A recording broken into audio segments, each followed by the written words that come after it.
Everything that can be tokenized will be tokenized. The Empire State Building will someday be tokenized. I'll buy 1% of the Empire State Building. I'll get every day credited to my wallet 1% of the rents minus expenses. I can borrow against my Empire State Building holding. And if I want to sell the Empire State Building, I hit a button and I instantly have the money. What I think is more interesting is when we start to realize that we can start doing asset-to-asset transfers without going through currency. Not to say that we're not going to use money in the future, but I can imagine a scenario where at some point in the not-so-distant future, we all have wallets of digital assets that represent our stock portfolios, what we hold in digital currencies, all of these things, and I could get into a taxi and pay for my taxi ride with like a fraction of a share of Facebook rather than paying in dollars. It's a good way to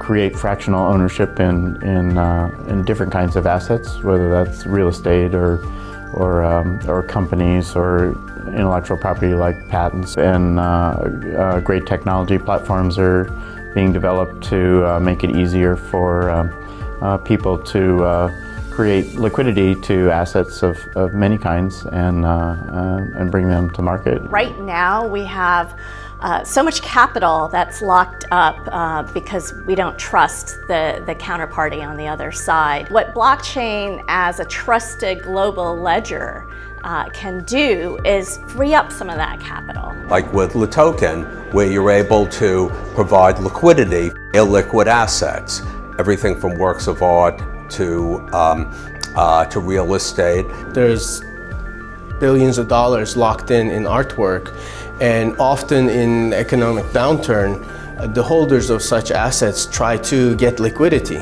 because they need the money. And when that happens, they have to sell it for pennies on the dollar. With a platform like this one, it's great because you can tokenize it and then you have liquidity. As an investor, I'm all for anything that creates liquidity because that creates really solid market pricing. But the biggest thing that I like about this whole area is that it cuts out a lot of the cost. It cuts out a lot of the friction that's involved in that. There is no utility in paying 5% when you could spend 2% on getting pieces of the same asset. That Wall Street's cost in clearing securities and wire transfers and so forth is about $200 to $400 billion a year. When Wall Street really gets this, they'll realize that money is just being wasted and burned up. I think the tokenization and potential around tokenization of kind of all assets, whether physical or digital assets, is one of the biggest promises of blockchain technology. You provide a more efficient capital market for these assets. You also have transparency. If we just have what you call a crypto economy, then it's like a closed system. We want to bring other things onto blockchain because otherwise it's just moving Bitcoin around. If you want to use it for anything real, it becomes a real economy. I think the key is to bridge it and to bridge it as soon as possible. On September 12th, Jamie Dimon says Bitcoin is a fraud. He says he'll fire any one of his traders buying Bitcoin. Bitcoin drops 24%. When Jamie Dimon speaks, people listen. So that weekend, we found out that the largest buyer of a Bitcoin fund that's in Europe that buys physical Bitcoin, right? The largest buyer was Morgan Stanley and JP Morgan. And that's not illegal. He says it's a fraud. It says he'll fire anyone that buys it. Yes. And at the same time, his company is buying it. His company is buying it. It's just, so unethical. Right. Okay, George Soros. George Soros, in January 24th, price was already down, calls Bitcoin a bubble, says Bitcoin is the worst investment in the world. Don't buy Bitcoin. Don't buy Bitcoin. Basically throws gasoline on the fire at this point. And then what do we find out? So he says bubble here. It drops 44%. Right. And then here in April, 2 months later, guess what we find out? Yeah. His $26 billion family office has approval to buy cryptocurrency. Right. And we only knew about it publicly Right. Here. And yeah. this is the kind of thing that George Soros is famous for this, talking the sterling down. Yeah. And what did he do? He stole the pensions of all the little people. Yeah, made $1 billion. Yeah. Okay. So then here now, Goldman Sachs, this, again, February 7th, most cryptocurrencies will crash to zero. Now, I remember when they said this in February, and I had, through my network, I knew that Goldman Sachs was setting up a crypto trading desk. Absolutely knew they were setting up a crypto trading desk. And I remember you telling me that. Right. And then, of course, they were denying it. No, we're not. No, we're not. No, we're not. Price falls down 27%. And then what do we find out? We find out here, they say BTC 0. And then we find out just before May, new trading desk. Not only that, they put $400 million to buy a cryptocurrency trading platform. Okay, so February 7th, it's all going to zero. May, we just spent $400 million just on a flyer. And they're not the only ones. No. So you have a lot of institutions that are coming. You had Christine Lagarde from the IMF come out. And this was, what's funny about this, Glenn, is it was all around the same time. It was almost like I can't prove collusion, but, it walks like a duck, it quacks like a duck. And you know what? It's probably a duck. The people, they all hang out together. They all think alike. It doesn't have to be calling each other. Yeah. They know this game. Yes. So IMF, Christine Lagarde says in the first part of the year, says all central banks should band together against cryptocurrency. Right. Have you ever heard her say all banks should band together against illegal arms? No. Or illegal drugs? No. Or human trafficking? No.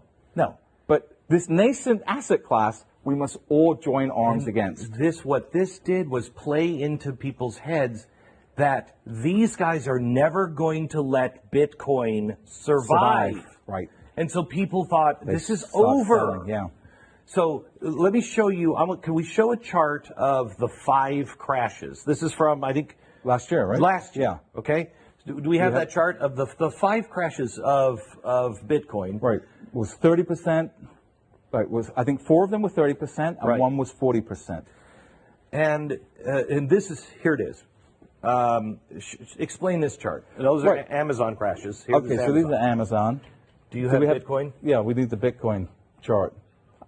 We are all right, so good. They'll come up later. Okay. Yeah. So what I want to talk about now is one of the key lessons I learned from being involved in the market so long is rather than listening to what people are saying, look at what they are doing. Correct. So this is what we should look at, and this is what I want people to focus on now. Billionaire hedge fund manager Stephen Cohen, who's worth between $12 to $14 billion, by far the smartest hedge fund manager in the world, I would say of the last century, is buying Bitcoin. $6,800, buying Bitcoin. Mark Lazary, Avenue Capital Group, worth about $1.7 billion, has put 1% of his net worth into Bitcoin at around this price, $7,500. Andreessen Horowitz, Mark Andreessen. That's right, Mark Andreessen, an early investor in Airbnb, Skype, Facebook, just launched and Coinbase just launched a $300 million fund. Wellington Capital, they have $1 trillion in assets, are starting to get involved in Bitcoin futures. Susquehanna, the 12th largest trading firm by volume, they now have their own Bitcoin custody department, their own trading department, and they're trading Bitcoin and Ethereum. Goldman Sachs, this new CEO, David Solomon, the most pro-Bitcoin / cryptocurrency guy on Wall Street. The most pro Goldman Sachs. Goldman Sachs. He's the new CEO. He's coming into power shortly. BlackRock, this announcement just came out, the world's biggest asset manager. Now, last year, Larry Fink says, oh, you know what cryptocurrency and Bitcoin's good for? Money laundering and drug dealers. Right? So again, if you look at what he was saying, you're going to sell your Bitcoin, right? You're going to say, oh, this is all BS. But guess what is happening now? They're going to launch an ETF. They're looking at an exchange-traded fund that will allow anybody with a brokerage firm to make it as easy as hitting a buy button to go out and buy Bitcoin. So you've got to look at this preponderance of evidence, right? All these people are already wealthy. All these people care about their reputation. If Bitcoin is such a trashy asset, why are all these people getting involved? Welcome to the Crypto Teacher Stock Channel. And guys, of course, it's the weekend, so the stock market is closed. So I'm bringing you a video to make you think. The whole stock market is going to be on blockchain and tokenized. We had all the banks say that Bitcoin was a fraud, cryptocurrencies was a fraud, but behind the scenes, guys, they were investing. And guess what? You should too. Now, I'm not your financial advisor. This is not financial advice. Do your own research. But hopefully this is proof, and you have a wonderful day.